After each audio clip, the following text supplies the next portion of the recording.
Hi dear students, welcome to Janaki Tutorials. Today we will discuss about 15 marks question related to 2023 question paper. So let us continue. First I read the question.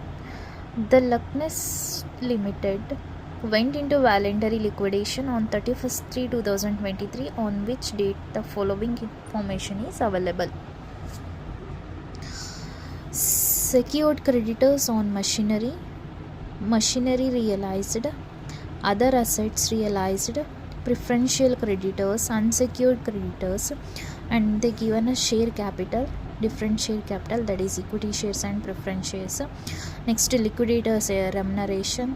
This is like a last 5 marks question which I discussed yesterday.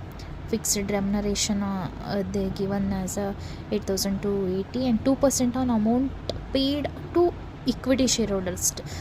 Last class they given as a 2% on amount realized amount paid on unsecured creditors, right?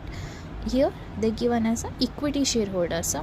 Next to preference dividend arrears for 1 year, preferential carry, preferential right as to payment of capital and dividend, liquidation expenses amount rupees 1320. So here they given a last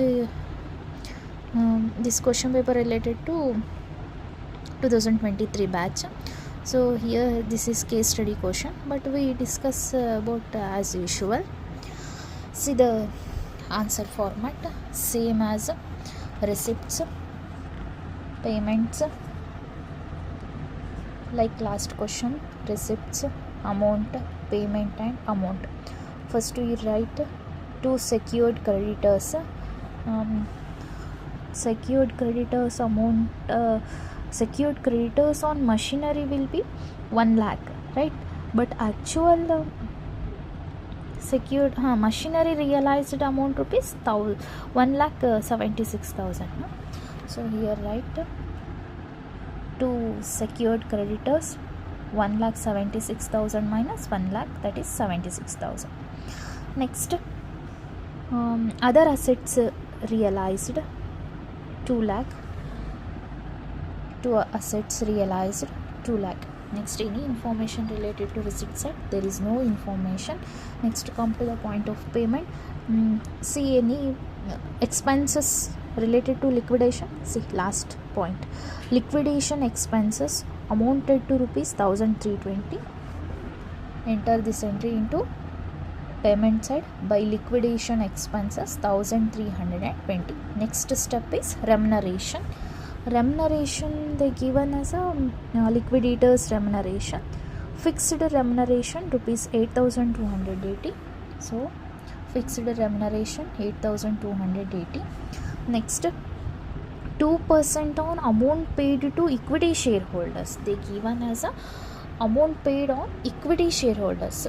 so here ನಮಗೇನಪ್ಪ ಅಂದ್ರೆ equity share ಹೋಲ್ಡರ್ಸ್ಗೆ ಎಷ್ಟು payment ಮಾಡ್ತೇವೆ ಅಂತ ನಮಗೆ ಗೊತ್ತಿರಲ್ಲ. ಒಂದು ಇಲ್ಲಿ payment procedure ಏನಿರುತ್ತೆ, first liquidation expenses, then there remuneration, next preferential ಕ್ರೆಡಿಟರ್ಸ್ಗೆ ಪೇ ಮಾಡಬೇಕು, ಇನ್ನು ರಿಮೈನಿಂಗ್ ಅಮೌಂಟ್ ಉಳಿದ್ರೆ ಅನ್ಸೆಕ್ಯೂರ್ಡ್ ಕ್ರೆಡಿಟರ್ಗೆ ಪೇ ಮಾಡಬೇಕು, ಇನ್ನೂ ಉಳಿದ್ರೆ ಪ್ರಿಫರೆನ್ಸ್ ಶೇರ್ ಹೋಲ್ಡರ್ಸ್ಗೆ, ನೆಕ್ಸ್ಟ್ ಅವ್ರಿಗೆ dividend, then lastly we given equity share holders.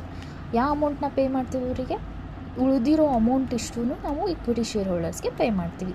So ಫಸ್ಟಿಗೆ ನಾವು ಇವೆಲ್ಲ ಎಂಟ್ರೀಸ್ನು ಮಾಡೋಣ, ಆಮೇಲೆ ಇವನಿಗೆ ಎಷ್ಟು ಕೊಡ್ತೀವಿ ಇವರಿಗೆ ಅಂತ ಹೇಳಿ ಗೊತ್ತಾಗುತ್ತೆ, ಹೌದಾ? ಸೊ ಇದನ್ನ ಹಾಗೆ ಗ್ಯಾಪ್ ಬಿಡೋಣ, ಈ ಅಮೌಂಟ್ನ ಹಾಗೆ ಗ್ಯಾಪ್ ಬಿಡೋಣ. ನೆಕ್ಸ್ಟ್ ನೋಡೋಣ ಎಷ್ಟಾಗುತ್ತೆ ಅಂತ ಹೇಳಿ. ನೆಕ್ಸ್ಟು ನೀನು ಲಿಕ್ವಿಡೇಟರ್ ರೆಮ್ಯುನರೇಷನ್ ಆದಮೇಲೆ ಪ್ರಿಫರೆನ್ಷಿಯಲ್ ಕ್ರೆಡಿಟರ್ಸ್ಗೆ ಪೇಮೆಂಟ್ ಮಾಡಬೇಕು. ಸೊ ಪ್ರಿಫರೆನ್ಷಿಯಲ್ ಕ್ರೆಡಿಟರ್ಸ್ಗೆ ಅಮೌಂಟ್ ಎಷ್ಟು ಕೊಟ್ಟಿದ್ದಾರೆ, preferential creditors amount rupees 5,000. Then you paid preferential creditors 5,000. next payment to unsecured creditor. unsecured creditor 30,000. unsecured creditorsಗೆ 30,000. ನೀವು ನೋಡ್ತಿರ್ಬೇಕು ಏನಂದರೆ ಇದು ಟೋಟಲು 2,76,000 ಇದೆ, ಇದೆಲ್ಲ ಮೈನಸ್ ಮಾಡ್ತಾ ಬರಬೇಕು, ರಿಮೈನಿಂಗ್ ಅಮೌಂಟ್ ಇದ್ರಷ್ಟೇ ನೆಕ್ಸ್ಟ್ ಕೊಡ್ತಾ ಹೋಗಬೇಕು. Next preference share holders. So see here share capital, equity ಶೇರ್ಸ್ಗೆ ಲಾಸ್ಟ್ ಪೇ ಮಾಡಬೇಕು. ಪ್ರಿಫರೆನ್ಸ್ ಶೇರ್ಸು ಸೆಕೆಂಡ್ ಒನ್ ಇದೆ ನೋಡಿ, 10,000 9% preference shares of rupees 10 each fully paid ಇದೆ. So 10,000 shares of rupees 10 each means 10,000 into 10, that is 1 lakh. Next to dividend to the shareholders, that is 9% on 1 lakh amount. ಹೆಂಗೆ ಬಂತು? See here, preference shareholders 10,000 into 10, that is 1 lakh.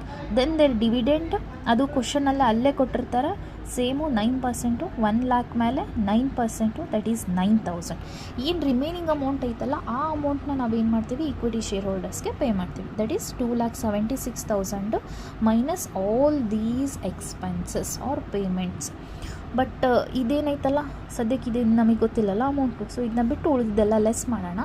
So ಅಂದ್ರೇನು, first ನಾವು ಇದನ್ನ calculate ಮಾಡಬೇಕಲ್ಲ. So calculate ಮಾಡಬೇಕು ಅಂದರೆ ಒಂದು formula, last 5 marks ಕ್ವಶನ್ಸಿಗೆ ನಾನು ಎಕ್ಸ್ಪ್ಲೇನ್ ಮಾಡಿದ್ದೇನಲ್ಲ, ಸೇಮ್ ಅದೇ ಥರ ಇಲ್ಲಿ ಫಾರ್ಮುಲಾ ಬರುತ್ತೆ. ಏನಪ್ಪ ಅಂತಂದ್ರೆ, see here, before payment of equity share holders, ಅಂದರೆ ಇಕ್ವಿಟಿ ಶೇರ್ ಹೋಲ್ಡರ್ಸ್ಗೆ ಪೇ ಮಾಡೋಕ್ಕಿಂತ ಬಿಫೋರ್ ನಾವೇನು ಮಾಡ್ತೀವಿ, ರೆಮ್ಯುನರೇಷನ್ ಪೇ ಮಾಡಬೇಕು, ಹೌದಾ? ಸೊ ಅದು ಹೆಂಗೆ ಕ್ಯಾಲ್ಕುಲೇಷನ್ ಮಾಡಬೇಕಂದ್ರೆ, total receipts that is 76,000 plus 2 lac. C 76,000 plus 2 lac, that 2,76,000. see total payment before payment to the equity shareholders, ಅಂದರೆ ಟೋಟಲ್ ಪೇಮೆಂಟ್ ಎಷ್ಟಾಗಿದೆ ಅಂತ ಹೇಳಿ, ದಟ್ ಈಸ್ 1,320, 8,000. ಇದೆಲ್ಲ ಹೆಂಗೆ ಬಂದವು ಅಂದರೆ amounts, see here, these all payments except 2,400, right? So add ಮಾಡಿದರೆ total 1,53,600 ಆಗುತ್ತೆ. Next cash available equals to total receipts minus total payment, that is total receipts is 2,76,000 minus total payment is 1,53,600. So remaining amount to payment that is 1,22,400. Next ಏನಂದರೆ, ಈ ಅಮೌಂಟ್ನ ನಾವು ಯಾಕೆ calculate ಮಾಡಿದ್ವಿ ಅಂದರೆ, see here, next ನಾವೇನು ಮಾಡಬೇಕು ಅಂದರೆ ಇಕ್ವಿಟಿ ಶೇರ್ ಹೋಲ್ಡರ್ಸ್ಗೆ ಅಮೌಂಟ್ನ ಪೇ ಮಾಡಬೇಕು, ಹೌದಾ? ಸೊ ಇಕ್ವಿಟಿ ಶೇರ್ ಹೋಲ್ಡರ್ಸಿಗೆ ಅಮೌಂಟ್ ಎಷ್ಟು ಪೇ ಮಾಡಬೇಕು, 20,000 equity shares of rupees 10 each ಅಂತ ಇದೆ. ಸೊ ಟೋಟಲ್ ಅಮೌಂಟು 2 ಲ್ಯಾಕ್ ಆಗುತ್ತೆ. ಬಟ್ ರಿಮೈನಿಂಗ್ ಅಮೌಂಟ್ ಎಷ್ಟಿದೆ ನಮ್ಮ ಹತ್ರ, 1,22,400 ಕ್ಯಾಶ್ ಇದೆ. ಇವಾಗ ನಾವು 2 ಲ್ಯಾಕ್ ಅಮೌಂಟ್ನ ಪೇ ಮಾಡೋಕ್ಕಾಗಲ್ಲ. So that is insufficient balance. Insufficient balance ಇದ್ದಾಗ ರೆಮ್ಯುನರೇಷನ್ನ ಯಾವ ಥರ ಕ್ಯಾಲ್ಕುಲೇಷನ್ ಮಾಡಬೇಕು, ನಾನು ಲಾಸ್ಟ್ ಕ್ಲಾಸಲ್ಲಿ ಹೇಳಿದ್ನಲ್ಲ formula, that is cash available into percentage of remuneration divided by 100 plus percentage of remuneration. Cash available is 1,22,400 plus percentage of remuneration is 2 divided by 100 plus 2, that is 100 plus percentage of distribution is 100. So 2,400 is a amount of remuneration on the basis of equity shareholders.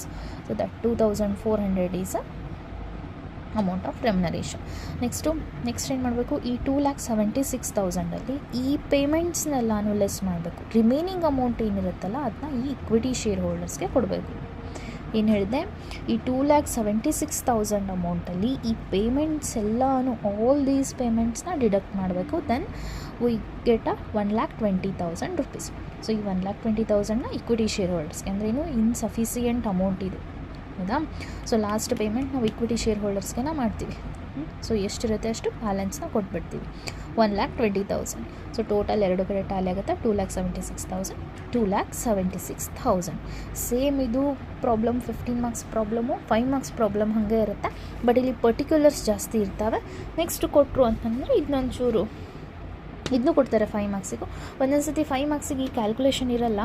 ಇಲ್ಲಿ ಏನಪ್ಪ ಅಂದರೆ ಈ ಒಂದು fixed remuneration ಕೊಡ್ತಾರೆ, ಇನ್ನೊಂದು ಇದೇನಾಯ್ತಲ್ಲ 2% on amount paid to equity share holder. ಇಲ್ಲಿ equity share holder base ಮೇಲೆ ಇದೆ ಅಂಥೇಳಿ ನಮಗೆ ಇಷ್ಟೆಲ್ಲ ಕ್ಯಾಲ್ಕುಲೇಷನ್ ಬಂತು, ಕರೆಕ್ಟಾ? ಅದೇ if in case 2% amount paid on unsecured creditor ಇತ್ತಂದರೆ, ಅನ್ಸೆಕ್ಯೂರ್ಡ್ ಕ್ರೆಡಿಟರ್ಗೆ ಇಲ್ಲಿ ಫುಲ್ ಪೇಮೆಂಟ್ ಮಾಡ್ತೀವಲ್ಲ, ಸೊ 30,000 ಇಂಟು 2% ಮಾಡಿದ್ರೆ ನಮಗಿಲ್ಲ ಆನ್ಸರ್ ಸಿಕ್ಬಿಡುತ್ತೆ. ಅವಾಗ ಈ ಥರ ಮಾಡೋ ನೆಸೆಸಿಟಿನೇ ಇರಲ್ಲ. ಈ ಥರ ಯಾವ ಟೈಮಲ್ಲಿ ಮಾಡ್ತೀವಿ ನಾವು, ಇವಾಗ ಆನ್ ದ ಬೇಸಿಸ್ ಆಫ್ ಅವ್ರೇನು ಕೊಟ್ಟಿದ್ದಾರೆ, ಇಕ್ವಿಟಿ ಶೇರ್ ಹೋಲ್ಡರ್ ಅಂದರೆ. ಸೊ ಇಕ್ವಿಟಿ ಶೇರ್ ಹೋಲ್ಡರಿಗೆ ನಾವು 2 ಲ್ಯಾಕ್ ಅಮೌಂಟ್ ಕೊಡಬೇಕು ಆ್ಯಕ್ಚುಲಿ. ಬಟ್ ಅಷ್ಟು ಕೊಡೋಕೆ ನಮ್ಮ ಹತ್ರ ಕ್ಯಾಶ್ ಅವೈಲೇಬಲ್ ಇಲ್ಲ. So that is insufficient balance. Insufficient balance ಇರೋ ಕೇಸಲ್ಲಷ್ಟೇ ಈ ಥರ ಬರುತ್ತೆ.